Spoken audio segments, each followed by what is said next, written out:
ಕಡೆ D K Shivakumar CM ಆಗೋ ಪೈಪೋಟಿ ನಡೆಸಿದ್ರು. ನಡುವೆ ಈಗ ಸಿದ್ದರಾಮಯ್ಯನವರು 5 ವರ್ಷ ನಾನೇ ಸಿಎಂ ಆಗ್ತೀನಿ ಅಂತ ಹೇಳ್ತಾರೆ. ರಾಜಧಾನಿಯಲ್ಲೇ ಸಜೆಸ್ಟ್ ಮಾಡಿಬಿಟ್ರು.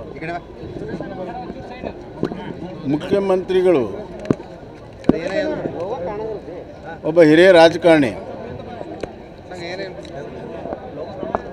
ಅವರು ಕಳೆದ 2.5 ವರ್ಷ ಒಂದೇ ಸ್ಲೋಗನ್ ಹೇಳ್ತಾರೆ, ನಾನು 5 ವರ್ಷ ಪೂರ್ಣ ಮಾಡ್ತೀನಿ, 5 ವರ್ಷ ಪೂರ್ಣ ಮಾಡ್ತೀನಿ. ಅವ್ರು ಎಷ್ಟು ಸತಿ 5 ವರ್ಷ ಪೂರ್ಣ ಮಾಡ್ತೀನಿ ಅಂತಾರೆ ಅಷ್ಟು ಜನರಿಗೆ ಸಂಶಯ ಬರ್ತದೆ.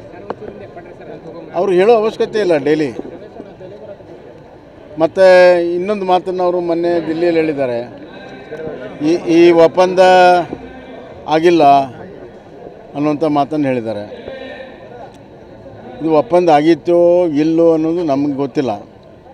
ಯಾರಾದರೂ ಅದನ್ನು ಈ ಒಂದು ಡಿಬೇಟಿಗೆ ಅಂತಿಮ ಒಂದು ಫುಲ್ ಪಾಯಿಂಟ್ ಹಾಕಬೇಕಾದ್ರೆ ಹೈಕಮಾಂಡ್ ಯಾಕೆ ಸುಮ್ಮನಿದ್ದಾರೆ? ಹೈಕಮಾಂಡ್ ಅಂದರೆ ಸುರ್ಜೇವಾಲಾ ಹೈಕಮಾಂಡ್ ಅಲ್ಲ. ರಾಹುಲ್ ಗಾಂಧಿಯವರು ಅಥವಾ ಖರ್ಗೆ ಅವರು ಯಾವುದೂ ಒಪ್ಪಂದ ಆಗಿಲ್ಲ, ಅವ್ರು 5 ವರ್ಷ ಇರ್ತಾರೆ ಅಂದರೆ ಇಲ್ಲಿ ಮುಗಿದು ಹೋಗ್ತದೆ. ಅವ್ರು ಹೇಳ್ತಾ ಇಲ್ಲ, ನಾನೇ ಮುಂದುವರಿತೀನಿ ಅಂತ ಇವರೇ ಹೇಳ್ತಿರೋದು. ಇದೇನು ಹೊಸದೇನು ಹೇಳಿಲ್ಲ ಅವರು. ಇಲ್ಲಿ ಬೆಂಗಳೂರಾಗ ಏನು ಹೇಳಿದ್ರು ಅಲ್ಲಿ ಹೋಗಿ ಹೇಳಿದ್ದಾರೆ ಅಷ್ಟೇ. ಇದರಿಂದ ಈ ಕಾಂಗ್ರೆಸ್ಸಿನ ಆಂತರಿಕ ಸಮಸ್ಯೆ ಬಗೆಹರಿತಿದೆ ಅಂತ ನನಗೇನು ಅನಿಸೋದಿಲ್ಲ. ಇದು ಹಿಂಗೇ ಇರ್ತದೆ. ನಮಗೆ ಕಾಡ್ತಿರುವಂಥ ಪ್ರಶ್ನೆ, ಅವ್ರು ಯಾರಾದರೂ ಮುಖ್ಯಮಂತ್ರಿ ಮುಂದುವರಿಲಿ, ಇನ್ನೊಬ್ಬರಾಗಲಿ, ನಮ್ಗೆ ಸಮಸ್ಯೆ ಇಲ್ಲ. ಬಟ್ ಕರ್ನಾಟಕದ ಆಡಳಿತ ಸಂಪೂರ್ಣವಾಗಿ ಹದಗೆಟ್ಟು ಹೋಗಿದೆ. ಇವ್ರ ಕೈಯಾಗ ಸಿಕ್ಕು ತಮ್ಮ ಕುರ್ಚಿ ಉಳಿಸ್ಕೊಳ್ಳೋ ಸಲುವಾಗಿ ಇವರೆಲ್ಲ ಸರ್ವ ಪ್ರಯತ್ನಗಳಿದ್ದಾವೆ ಹೊರತಾಗಿ ರಾಜ್ಯದ ಜನರ ಅಭಿವೃದ್ಧಿ ಆಗಲಿ ಅಥವಾ ಅವ್ರ ಸಂಕಷ್ಟದಲ್ಲಿ ಸಿಕ್ಕಾಗ ಅವ್ರಿಗೆ ನೆರವು ಮಾಡುವಂಥದ್ದಾಗಲಿ ಯಾವುದೇ ರೀತಿಯ ಕೆಲಸ ಕಾರ್ಯಗಳು ನಡೀತಾ ಇಲ್ಲ. ಅಧಿಕಾರಿಗಳು ಸಂಪೂರ್ಣ ನಿಷ್ಕ್ರಿಯಾಗಿದ್ದಾರೆ. ಭ್ರಷ್ಟಾಚಾರ ತುಳುಕ್ತಾ ಇದೆ.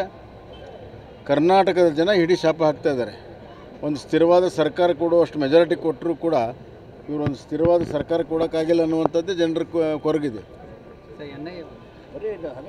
ಕುರ್ಚಿ ಕುದ್ದಾಟ ನಡೆದ್ಬಿಟ್ಟದ, ಆದರೆ ಜನರ ಸಮಸ್ಯೆ ಆಗಿರ್ಬೋದು, ಬೇರೆ ಅವ್ರಿಗೆ ಸಮಯನೇ ಇಲ್ಲ. ತಮ್ಮ ಕುರ್ಚಿ ಉಳಿಸ್ಕೊಳ್ಳೋ ಸಲುವಾಗಿ ಅವ್ರು ಏನು ಗುದ್ದಾಟ ಮಾಡ್ತಾ ಇದ್ದಾರೆ. ಅವ್ರಿಗೆ ಸಮಯನೇ ಇಲ್ಲ, ಜನರ ಬಗ್ಗೆ ಕಾಳಜಿನೇ ಇಲ್ಲ. ನಮಗೆ 136 ಬಂದಿದೆ ಅನ್ನುವಂಥ ಒಂದು ಸೊಕ್ಕಿನಿಂದ ಇವತ್ತು ಆಡಳಿತ ಮಾಡ್ತಾ ಇದ್ದಾರೆ. ಅಧಿಕಾರಿಗಳ ಮೇಲೆ ಹಿಡ್ತಾ ಹೋಗಿದೆ. ಕಾನೂನು ಸುವ್ಯವಸ್ಥೆ ಸಂಪೂರ್ಣ ಕೆಟ್ಟೋಗಿದೆ. ಎಲ್ಲ ಕಡೆ ಸಮಸ್ಯೆಗಳು ಉದ್ಭವ ಆಗಿದೆ. ಹೆಲ್ತ್ ಸಮಸ್ಯೆ ಆಗಿದೆ. ಎಜುಕೇಷನ್ ಸಂಪೂರ್ಣವಾಗಿ ನಿಷ್ಕ್ರಿಯ ಆಗಿದೆ. ನೀವು ನೋಡ್ತೀರ, ಒಂದಿಲ್ಲ ಒಂದು ದಿವಸ ಒಂದು ಅವಾಂತರಗಳು ಬರ್ತಾಯಿದೆ. 136 ಆರಿಸಿ ಬಂದು ಅವ್ರ ಸ್ಥಿತಿ 36 ಆಗಿದೆ.